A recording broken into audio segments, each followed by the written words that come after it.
সুন্দর দৃশ্য, অবাক হয়ে গেলাম দেখে। তো সবাইকে শুভ দুপুরের অনেক অনেক শুভেচ্ছা ও ভালোবাসা জানাই।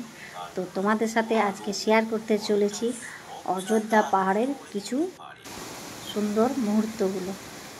তো দেখো বন্ধুরা, এত সুন্দর ঝর্ণার যে জল এত সামনে থেকে দেখতে পাবো কখনোই ভাবিনি।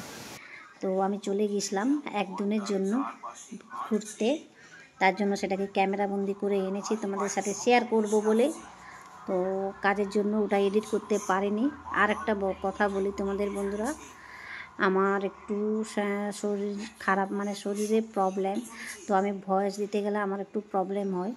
তো তোমরা সেটা খারাপ ভেবো না, যে কথাটা আমি বলতে পারি না, মাঝে মাঝে আটকে যায়। তো এটা আমার শারীরিক প্রবলেমের জন্য আমি ভালোভাবে দিতে পারি না ভয়েস, তাই আমি ভয়েস দিইনি।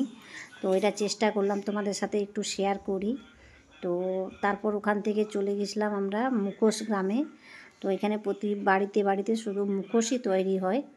তো দিদিভাইটা কাজ করছে, আমি দাঁড়িয়ে দেখলাম যে এত সুন্দর করে হাতের কাজ করছে, দেখতেও খুব সুন্দর লাগছে।